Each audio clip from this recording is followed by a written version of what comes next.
प्यारे विद्यार्थियों, सुप्रभात। आज हम आपके सामने आचार्य रामचंद्र शुक्ल को पढ़ेंगे।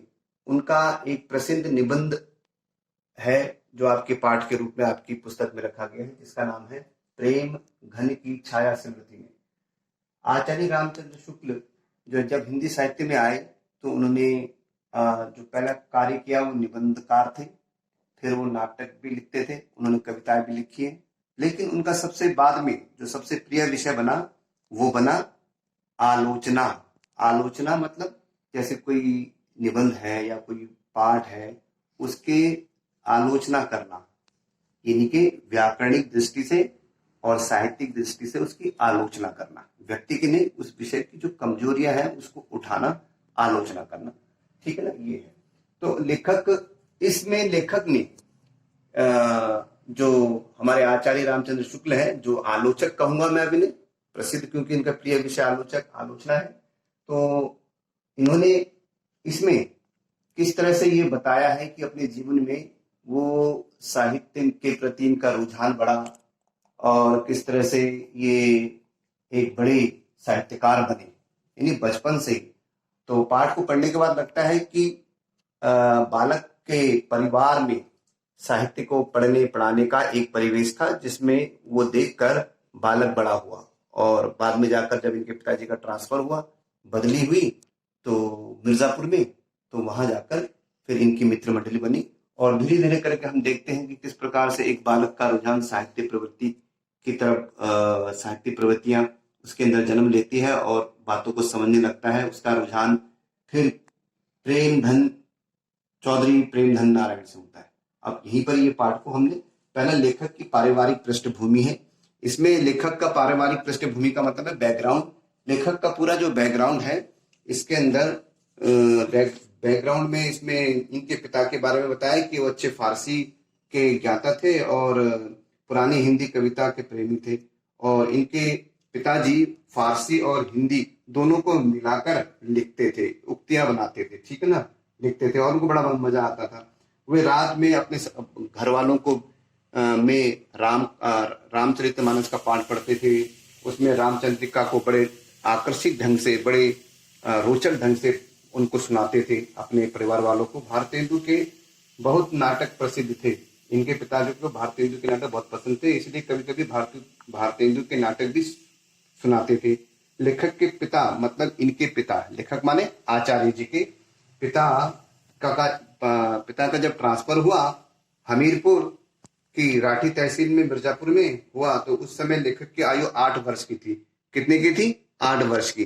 जब इनके पिता का तबादला हुआ, बदली हुई, तो उस समय आचार्य रामचंद्र शुक्ल की उम्र 8 वर्ष की थी। ठीक हो गई बात। लेखक के मन में भारतेंदु के प्रति एक अपूर्व भावना पहले ही जागृत थी। अब क्या कारण है कि बच्चे के मन में हरिश्चंद्र के प्रति पहले से ही नाटक, क्योंकि इनके पिता का झुकाव हरिश्चंद्र की तरफ था। हरिश्चंद्र, ठीक है ना, जो जिन्होंने अंग्रेजों के टाइम में हिंदी का प्रचार प्रसार किया, भारतेंदु हरिश्चंद्र, ठीक है ना, उस टाइम तो इस तरह से। लेकिन बालक के मन में ये स्पष्ट नहीं था कि भारतेंदु हरिश्चंद्र और वो पुराने वाले हरिश्चंद्र, सत्यवादी हरिश्चंद्र, वहां जो हरिश्चंद्र शब्द को लेकर वो बड़े थोड़ा स्पष्ट नहीं थे। वो समझते थे कि वही वाले हरिश्चंद्र। तो जब वहां पर 8 वर्ष की आयु जब हुई तो मिर्जापुर पहुंचे, और मिर्जापुर में फिर इन्होंने इनकी मुलाकात भारतेंदु के एक मित्र से हुई, जो कि वहां रहते थे, जो हिंदी के प्रसिद्ध कवि थे, जिनका नाम था बद्री नारायण चौधरी प्रेमधन। इनका नाम क्या था? बद्री नारायण चौधरी प्रेमधन। ये प्रेमधन उनका टाइटल है, ठीक है, बात समझ में आ गई। बद्री नारायण चौधरी प्रेमधन। प्रेमधन की छाया मतलब उनकी यादों की स्मृति, उनके जैसे वृक्ष के नीचे हम छाया लेते हैं, वैसे ही उनके साथ इन्होंने उनकी स्मृतियों को बताया है इसमें, ठीक है। तो यहाँ पर इस तरह से हो गया। लेखक का भारतेंदु के मित्र प्रेमधन के प्रति सम्मोहन भाव, ये आकर्षित भाव, वो तो बचपन में था, यहाँ पर और बढ़ गया, ठीक है ना। तो उन्होंने भारतेंदु की एक जो भारतेंदु मंडल के जो सजीव स्मृति से मिलने की लेखक के मन में बहुत बेसब्री थी। भारतेंदु हरिश्चंद्र से प्रभावित होने के कारण उनके प्रति लेखक के मन में आकर्षण का भाव था। मतलब वो उनको अपना अच्छा मानते थे, एक आदर्श मानते थे, क्योंकि साहित्य से संबंधित थे, वो साहित्यकार थे। और उनके जो मित्र थे, ये जो भारतेंदु के मित्र थे, ये बद्री नारायण चौधरी प्रेमधन। तो उनको देखने की उनकी ललक, जैसे किसी का प्रसिद्ध कोई स्टार होता है ना, उसको देखने की ललक आप कहां से कहां ले आता, वैसे इनकी ललक थी। ठीक हो गया। एक दिन वे अपने बाल मित्रों को उन्होंने इकट्ठा किया और चौधरी जी के घर से परिचित थे, अपने मित्र मंडली बनाई और उनमें से एक मित्र चौधरी जी के घर को जानता था। अब वो मित्र मंडली घर की तरफ चल पड़ी। यानी 1.5 मील का सफर तय करने के बाद कवि प्रेमधन के मकान तक पहुंच गए, जहां वो नीचे का बरामदा खाली था और ऊपर जो उनके लताएं वगैरह लगी थी, ठीक है ना, बेलें लगी थी, और उसमें बेले में जो खंबे लगे हुए थे, तो वो ये मित्र मंडली किसके कहने पर, लेखक के कहने पर, वो प्रेमधन के यहाँ मिलने गए। और वहां जाकर उन्होंने एक झलक देखी। जैसे ही वो आए तो एक खंबा हाथ पर रखा हुआ था और वो ही एक पहली झलक बद्री नारायण की, सॉरी, इनकी प्रेमधन की, उनको वहां पर मिली। ठीक हो गया। और इशारा किया और बच्चों ने बताया, वो जो जानता था उनका मित्र, उंगली से इशारा किया, देखो वो रे, ठीक है ना, इशारा किया। और वो ऐसे ही एक झलक में ही वो अभी दिखे, फिर बाद में गायब हो गए, अदृश्य हो गए। ठीक है ना। फिर देखते ही देखते कुछ समय बाद वो झलक दिखना बंद हो गई। लेखक का हिंदी प्रेमी साहित्य के प्रति बढ़ता झुकाव, यानी कि उनका साहित्य के प्रति काफी लगाव बढ़ गया। ठीक है। लेखक जैसे जैसे बड़ा होता गया, वैसे वैसे हिंदी के अनेक साहित्य के प्रति उसका रुझान भी बढ़ता गया। जब वह क्वींस कॉलेज में पढ़ रहे थे आचार्य जी, उस समय रामकृष्ण वर्मा उनके पिता के सहपाठियों में से एक थे, जिनके यहाँ वे भारत जीवन प्रेम की पुस्तकें लेके आते थे। भारत जीवन की प्रेस में, जैसे आजकल गीता प्रेस की पुस्तकें हैं, वैसे ही भारत जीवन प्रेस की पुस्तकें लेके आते। पिताजी के लेखक के पिता लेखक से उन पुस्तकों को छिपा कर रखते थे, क्योंकि वो नहीं चाहते थे कि बच्चे की पढ़ाई में किसी प्रकार की बाधा उत्पन्न हो, इसलिए वो उनको छुपा देते थे कि वो बाद में उनको पढ़ने के लिए देते। उन्हीं दिनों केदारनाथ पाठक ने हिंदी पुस्तकालय खोला। लेखक वहीं से पुस्तकें लाकर पढ़ने लगा। लेकिन अगर पिता ने पुस्तकें नहीं दी, तो उन्होंने एक लाइब्रेरी खोली थी केदारनाथ पाठक ने, और वहीं से वो लाकर पढ़ने लगे। केदारनाथ जी हिंदी लेखक के इस आदत से बहुत प्रभावित हुए। केदारनाथ जी लेखक माने आचार्य रामचंद्र शुक्ल के आदत से बहुत प्रभावित थे। एक बार लेखक किसी व्यक्ति के साथ बारात में काशी गए हुए थे और लेखक उस व्यक्ति के साथ घूमता हुआ चौखंबा की तरफ निकल गया। वहीं पर एक घर में से पंडित केदारनाथ पाठक निकलते हुए दिखाई दिए। केदार जी लेखक को देखकर रुक गए। कुछ समय पश्चात लेखक को पता चला कि पंडित केदारनाथ जी जिस घर से निकले थे, वह घर भारतेंदु जी का था। भारतेंदु जी के घर से नीचे का यह हृदय परिचय बहुत ही शीघ्र दोनों की गहरी मित्रता हो गई। ठीक है ना। वो भी उनका परिचय हो गया, तो दोनों मित्र बन गए। ठीक है। अब लेखक को हिंदी प्रेमियों की मित्र मंडली मिल गई। लेखक को हिंदी प्रेमियों की मंडली मिलना तो 16 वर्ष के उस टाइम हो गए थे, और इस उम्र में उन्होंने हिंदी प्रेमियों की एक मंडली उनको मिल गई, जिसके अंदर काशी प्रसाद जी, जायसवाल, भगवती दास और हालना, पंडित गौड़, उमा शंकर द्विवेदी जी मुख्य थे। ये लोग हिंदी के नए पुराने कवियों और लेखकों की चर्चा करते रहते थे। इस बीच शुक्ल जी स्वयं को लेखक मानने लगे। इनके साथ रहते रहते वो भी अपने आप को लेखक मानने लगे थे, आचार्य रामचंद्र शुक्ल, क्योंकि ये तो साहित्यकार थे ही, परंतु इनके साथ साथ रह रहकर इनको भी ऐसे लगने लगा कि मैं भी एक साहित्यकार हूं, मैं भी साहित्यकार हूं। तो इस प्रकार जब वो बातें करते थे तो वो हिंदी में बोलते थे, हिंदी भाषा का प्रयोग करते थे, और अक्सर उनके मुंह से निसंदेह निसंदेह शब्द करके निकलता था। और जो दूसरे लोग थे, जो उनके मोहल्ले में जो अधिकतर वो उनके मोहल्ले में जो आए थे, एक वकील साहब जिनका नाम मुख्तार और कचहरी में काम करने वाले थे, ये उर्दू में लिखते थे। तो एक दिन ये वकील साहब उनके घर में आए। उन्होंने पिताजी ने कहा कि हमारा पुत्र है। उन्होंने कहा साहब इनको कौन नहीं जानता, निसंदेह। तो इस तरह से निसंदेह शब्द उन्होंने वहां से सुना, क्योंकि उन्हीं के मोहल्ले में वो आवाजें आते रहती थी निसंदेह वगैरह की बातचीत के दौरान। तो इस प्रकार से चौधरी प्रेमधन के लेखक का संबंध, चौधरी प्रेमधन से लेखक का संबंध हुआ। बद्रीनारायण चौधरी को सब जज थे, जो सब जज थे, कौन थे? बद्रीनारायण चौधरी सब जज, जज होता है और एक सब जज होता है, वो थे। एक बार लेखक के मोहल्ले में आते हैं और लेखक के पिताजी चौधरी जी से लेखक का परिचय करवाते हुए कहते हैं कि हिंदी में इनको बड़ा शौक है। तो इस तरह से ये बातें मैंने पहले बता दी आपको, और कहते हैं कि इनको बड़ा शौक है। कहता हाँ, इनको कौन नहीं जानता। इस तरह से निसंदेह शब्द उनके दिमाग में उनको आकर्षित करता है, प्रभावित करता है। जो चौधरी साहब एक हिंदुस्तानी रईस थे। बसंत पंचमी, होली इत्यादि उनके यहाँ खूब नाच रंग और उत्सव से होते थे।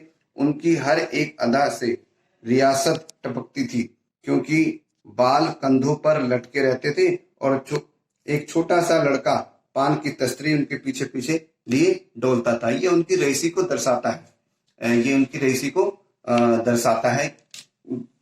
इस तरह के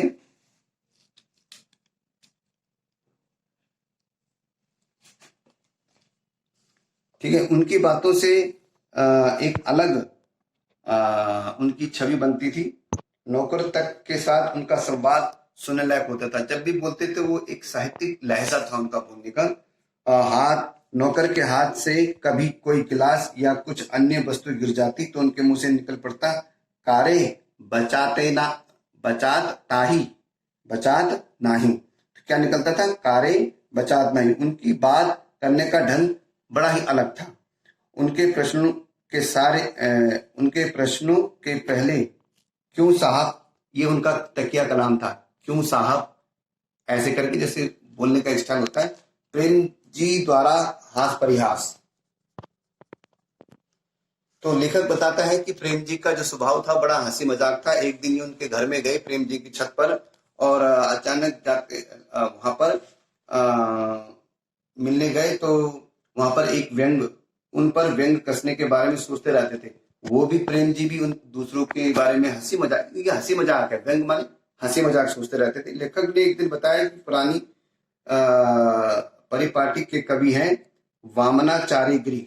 कौन है? वामनाचार्य गिरी ने बरामदे के कंधों पर बाल लटकाए प्रेमधन पर स्वयं व्यंग किया। उन्होंने उन पर एक कटाक्ष किया और एक कवित्व पढ़ा जिसका अंतिम अंश इस प्रकार है, खंबा टेकी खड़ी जैसी नारी मुगलानी की। यानी कि खंबा पर मुगलानी, मुगलई औरत हाथ टांगे खड़ी है। इस प्रकार एक दिन मंडली में बैठे तो पंडित जी आए और चौधरी साहब ने उनसे हालचाल पूछा। पंडित जी बोले, कुछ नहीं, आज एकादशी।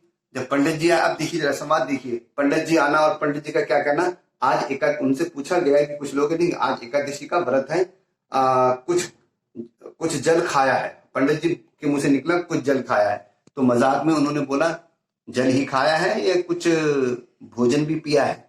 तो ये हंसी मजाक ठिठोलियां उनके यहाँ पर चलती रहती थी।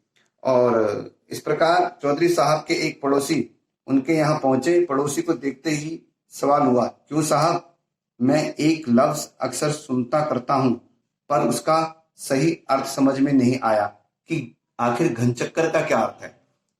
तो उन्होंने भी इस बात को कह दिया कि भाई जो सुबह से लेकर शाम तक आपने काम किया है उस पर एक कॉपी पर लिखते जाइए तो आपको स्वयं पता चल जाएगा कि घनचक्कर का क्या अर्थ है, आपको स्वयं पता लग जाएगा। अब यहाँ पर उर्दू बेगम पुस्तक पर चर्चा और चौधरी प्रेमधन का नागरी भाषा के संदर्भ में विचार। यहाँ पर वो एक रात चौधरी साहब के घर की छत पर उनके मित्र मंडली उर्दू बेगम का नाम की किताब पर चर्चा कर रहे थे। उसी समय लैंप की बत्ती भभकने लगी। उसी समय लैंप की बत्ती रात को पड़ रहे थे और लैंप भभकने लगी। चौधरी साहब आगे बैठे हुए थे। चौधरी साहब नौकरों की आवाज देते गए, उन्होंने आवाज दी कि लैंप बंद कर दिया, लैंप बंद कर दो। उन्होंने नौकरों को आवाज दी। मैंने अब लेखक चाहता था कि मैं स्वयं जाकर बत्ती बंद कर दे, लेकिन उनको पंडित लक्ष्मी नारायण जी ने ऐसा करने से मना कर दिया। उन्होंने कहा देखो जरा भी इनको क्या ड्रामा है, क्या इनका अभी तमाशा देखते हैं। तो ठीक है, चौधरी साहब कहते जा रहे थे, अरे जब फूट जाई तबे चलत आवा। अब क्या बोले, अरे जब फूट जाई तबे चलत आवा, जब ये फूट जाएगी तब आएगा। उनकी हिम्मत नहीं हुई कि वह स्वयं बत्ती बुझा दे, और अंत में वो बत्ती चिकनाचूर हो गई, जल गई। प्रेम पर चौधरी साहब का हाथ लैंप पर ना गया। प्रेमधन साहब हिंदी को, अब उनका हिंदी में अपना मानना था कि जो हिंदी है वो नागरी भाषा है। नागरी भाषा जब हिंदी नगरों में आई तो नगरों में जो जब लोग इसे सभ्य लोग बोलने लगे तो इसको नागरी भाषा का नाम दिया गया। वो हिंदी को नागरी भाषा ही मानते थे। कौन? प्रेमधन जी, प्रेमधन जी। इसलिए वो मिर्जापुर को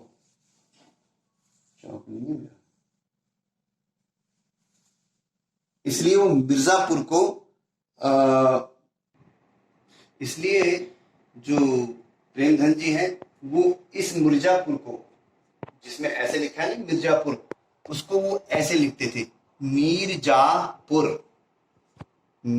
मिर्जापुर को मिर्जापुर लिखते थे, और इसका अर्थ वो बताते थे कि मीर माने समुद्र, जा माने पुत्री, और पुर का मत पर। इस तरह से उसका वो अर्थ बताते थे। मीर का मतलब समुद्र और जा माने पुत्री, पुर, यानी कि जहां समुद्र की पुत्री रहती है। इसका अर्थ वो इस तरह बताते थे।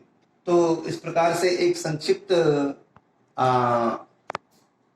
टिप्पणी अभी प्रेमधन की छाया स्मृति में करी हमने आपको करी है। आप जब आप इसको किताब पुस्तक में पढ़ेंगे तो इसकी मोटी मोटी बातें मैंने यहाँ लिख दी है। एक बार इसको फिर से पढ़ देता हूँ। इसके अंदर पूरी पुस्तक को हमने छोटा है लेखक की पारिवारिक पृष्ठभूमि। लेखक का परिवार पहले से ही एक साहित्यिक परिवार था। वहां पर साहित्यिक पठन पाठन हुआ करता था। इसका असर बच्चे पे पड़ा और धीरे धीरे झुकाव इस तरफ गया। फिर इनकी मंडली बन जाती है भारतेंदु की। तो इस तरह से लेखक का भारतेंदु के मित्र प्रेमधन के प्रति सम्मोहन स्वाभाविक था, बढ़ना था, क्योंकि पिताजी को भारतेंदु की कविताएं या पाठ नाटक उनके अच्छे लगते थे। वो पिता पर वो उनको सुनाते भी थे घर में। तो धीरे धीरे इन पर इसका प्रभाव पड़ा। लेखक की साहित्य के प्रति बढ़ता गया। 16 साल की उम्र हुई तो इस तरह से उनका प्रेम साहित्य के प्रति बढ़ता गया, और धीरे धीरे करके उनके संबंध बड़े बड़े साहित्यकारों से होने लगे, और उनके बीच में ये बच्चा भी अपने आप को साहित्यकार समझने लगा। धीरे धीरे उनकी इस तरह से प्रवृत्ति बढ़ने लगी। ठीक हो गया। चौधरी प्रेमधन के लेखक का संबंध यहाँ पर बताया गया है क्योंकि वो उनके मित्र थे, तो इसलिए उनके घर में उनको देखने के लिए गए मित्र मंडली के साथ, और एक झलक देखी कि वहां पर एक झलक दिखाई थी उनको, और फिर वहां से वो अदृश्य हो गए। इस प्रकार से उनका हंसी मजाक करना, उर्दू पुस्तक को लेकर यहाँ पर बातें करना, विचार विमर्श करना, ये हिंदी में चर्चा करना, ये उनका पूरा स्वभाव बन गया था। और इस तरह से वो एक अच्छा खासा एक साहित्यकार बने, और जिनका नाम बाद में पड़ा आचार्य रामचंद्र शुक्ल जी। मैंने पहले बताया ये जाने माने हिंदी साहित्य के आलोचक हैं। आशा करता हूं कि आपको ये संक्षिप्त में जो टिप्पणियां हैं, जो सार है पाठ का, वो समझ में आ गया होगा, जो निबंधात्मक है। धन्यवाद।